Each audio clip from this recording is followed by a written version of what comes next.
ओम नमो नारायण। ओम नमो भगवते वासुदेवाय। जय श्री कृष्णा। राधे राधे। जय माता दी। हर हर महादेव। जय भोलेनाथ। जब हम नित्य पूजा करते हैं, जप करते हैं, पूजा पाठ करते हैं तो कुछ अनुभव आप सभी को होते होंगे। उन अनुभवों में से क्या है, जैसे पूजा करते समय आंसू आ जाना, पूजा पाठ करते समय रोंगटे खड़े हो जाना, पूजा पाठ करते समय शरीर में झटके लगना। तो ऐसा क्यों होता है? इसका क्या कारण हो सकता है? जब आप पूजा पाठ करते हैं और मंत्र जप करते हैं तो इसके बारे में भी हमें पता होना चाहिए कि आखिर ऐसा क्यों होता है।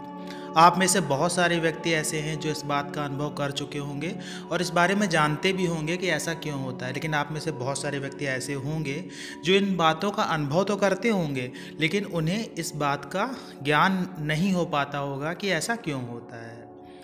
देखिए, जब हम आटा मारते हैं, आटा मारने के बाद में जब पूड़ी बनाते हैं तो तेल बहुत गर्म होता है। तो जब हम पूड़ी को तेल में डालते हैं तो बहुत छड़ छड़ छड़ छड़ छड़ छड़ आवाज़ आती है काफ़ी। आपने देखा होगा, जब भी पूड़ी तलते हुए आप देखेंगे तो उसमें बहुत आवाज़ आती है। लेकिन एक समय ऐसा आता है कि धीरे धीरे करके उसमें आवाज़ आना बंद हो जाती है। उसके बाद वो उसको आप चाहे पलटो चाहे कुछ भी करो, लेकिन उसमें वैसी आवाज़ नहीं आती जैसे वो तुरंत तेल में डाली गई थी, वैसी आवाज़ आई। तो एक तो ये उदाहरण हो गया। इसी तरह से आपकी पूजा पाठ होती है, इसी तरह से आपका जप होता है। जब आपने पहले कभी जप नहीं किया होता है, मंत्र जप नहीं किया होता है, किसी स्रोत का पाठ नहीं किया होता है, तो आपका शरीर उस कच्चे आटे जैसा होता है।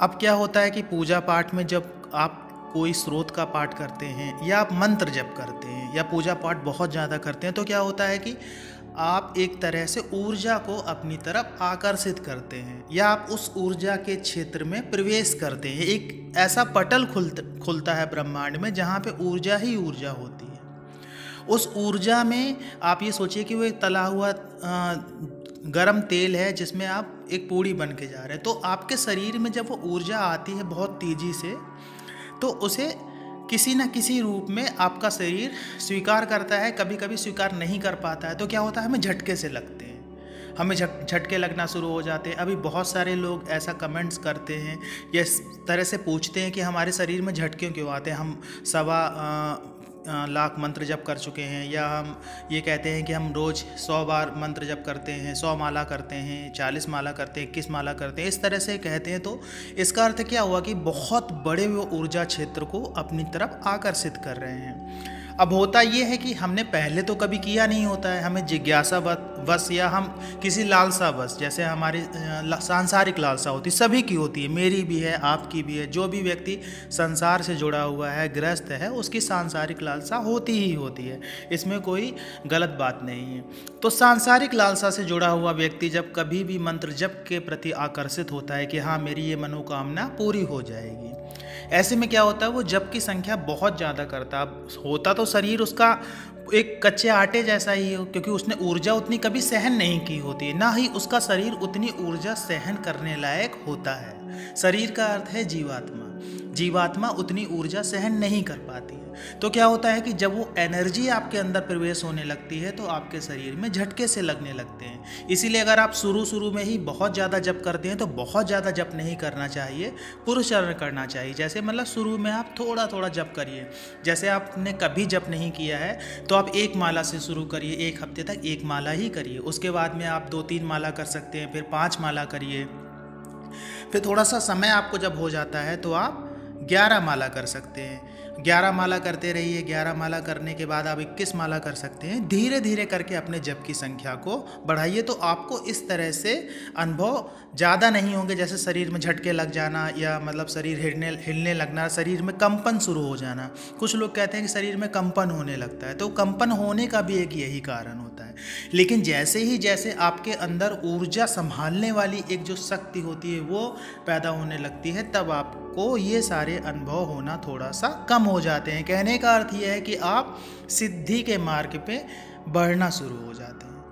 अब आपके आंसू भी निकलना शुरू हो जाते हैं। आंसू तो निकलेंगे ही निकलेंगे। जब कोई एनर्जी सडनली आपके बॉडी में प्रवेश कर रही है तो वो कहीं ना कहीं किसी न किसी रूप में तो बाहर आएगी ही आएगी। आंसू निकलने का एक दूसरा अर्थ ये होता है कि आपके शरीर का शुद्धिकरण हो रहा होता है। जब कोई एनर्जी आपके अंदर आती है तो बहुत सारी एनर्जीज आपके अंदर होती भी हैं, कुछ नकारात्मक होती हैं, कुछ सकारात्मक होती हैं, तो वो एनर्जीज आंसुओं के रूप में निकलती हैं। कहने का अर्थ ये कि आपके आंतरिक शुद्धिकरण हो रहा होता है, इसकी वजह से आपके आंसू निकलते हैं। तो आंसू निकलना हो गया। अब होता है कि बहुत सारे लोग को ऐसा अनुभव होता है, ये अनुभव शुरू में नहीं होता है, ये बात को आप ध्यान रखिएगा। जो अनुभव हम आपको बताने जा रहे हैं ये अनुभव आपको होता है काफ़ी जप करने के बाद में, या आप बहुत दिनों से पूजा कर रहे हैं, लगातार पूजा कर रहे हैं, बहुत मन और भाव से पूजा कर रहे हैं, मंदिर भी जाते हैं, प्रसाद भी चढ़ाते हैं, भगवान को बहुत मानते हैं, तो भी आपको ये अनुभव होने लगेगा। या फिर आप जप के रास्ते पे चलने लगे हैं या मंत्र जप करने लगे हैं तो भी आपको ये अनुभव होने लगेगा। ये अनुभव ये है कि आपके रोम खड़े होना शुरू हो जाएंगे।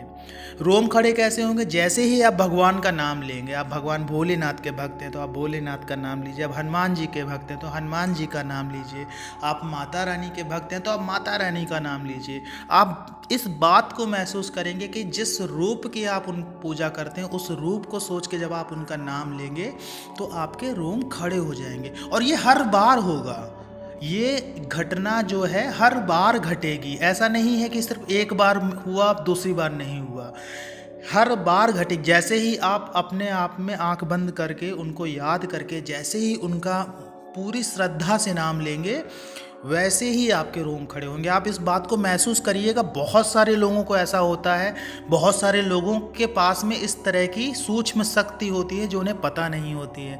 आप मंदिर में बैठिएगा, शांत भाव से बैठिएगा, एकांत में बैठिएगा और आप इस प्रयोग को करके देखिएगा। आपको खुद पता चलेगा कि आपके पास ये शक्ति है। बहुत सारे लोगों के पास में होती है शक्ति, अनुभव की बात होती है कि वो उसे हम अपने शरीर में अनुभव नहीं कर पाते हैं। और हमें ये अनुभव करना भी चाहिए। क्यों इसलिए करना चाहिए? क्योंकि वो शक्ति एक्टिवेट होती है, वो शक्ति आपके अंदर आती है फिर एक्टिवेट होती है। बहुत सारे लोग ऐसे हैं जिनके अंदर शक्तियाँ होती हैं लेकिन उन्हें कभी उसका आभास नहीं हो पाता क्योंकि वो उसे ओपन नहीं कर पाते हैं, खोल नहीं पाते, वो शक्तियाँ अंदर ही अंदर बनी रहती हैं। तो इस बात का आपको अनुभव करना बहुत आवश्यक है कि कोई सूक्ष्म शक्ति आपके शरीर में या आपके ऑरा में प्रवेश की और आपके रोम खड़े हो गए, तो ये बहुत बड़ी बात होती है, बहुत बड़ा अनुभव होता है। सबसे बड़ी बात और भी याद रखिएगा आप कि कभी भी अपने पूजा पाठ या मंत्र जप के अनुभवों को शेयर मत करिए। आप जिसे मार्गदर्शक मानते हैं उससे शेयर कर सकते हैं। आपको लगता है कि ये व्यक्ति सही है, जो गुरु बिना लालच के, बिना किसी दुर्भावना के अपना समस्त ज्ञान किसी व्यक्ति को देता है, वही सच्चा गुरु होता है। ऐसा नहीं होता है कि हमें गुरु दक्षिणा दे दो, हमें ये दे दो, हमें वो दे दो, 500 रुपये दे दो, 1000 दे दो, पैर छू लो, ये कर लो, वो कर लो, तो वो गुरु नहीं है। गुरु का अर्थ वो हुआ जो अपना समस्त ज्ञान अपने शिष्य को दे देता है, वो होता है गुरु। तो आप उससे शेयर कर सकते हैं। या ऐसा व्यक्ति जो आपको मार्गदर्शन देता है बिना किसी लालच, बस आपको मार्गदर्शन कर रहा है, आपको बता रहा है और आपको उस मार्गदर्शन से लाभ भी हो रहा है, तो आप उससे शेयर कर सकते हैं। लेकिन सभी से शेयर मत करिए, क्योंकि आप अगर शेयर करेंगे तो शक्तियाँ कभी नहीं चाहती हैं कि उनका गुणगान किया जाए, और शक्तियाँ ये भी नहीं चाहती हैं कि जो वो अनुभव आपको दे रही हैं वो अनुभव आप किसी और को बताओ, क्योंकि वो और किसी को अनुभव नहीं दे सकती हैं। वो आपने इतनी तपस्या की है, इतना जप किया है, इतनी पूजा की है, इसकी वजह से आपको ये अनुभव मिल रहे हैं। आशा ये जानकारी आपको अच्छी लगी होगी। जानकारी अच्छी लगी हो तो वीडियो को लाइक करिएगा, कमेंट्स में जय माता दी, जय श्री कृष्णा, हर हर महादेव लिखिएगा। मिलते हैं आपसे अगले वीडियो में नई जानकारी के साथ में, तब तक के लिए जय श्री कृष्णा।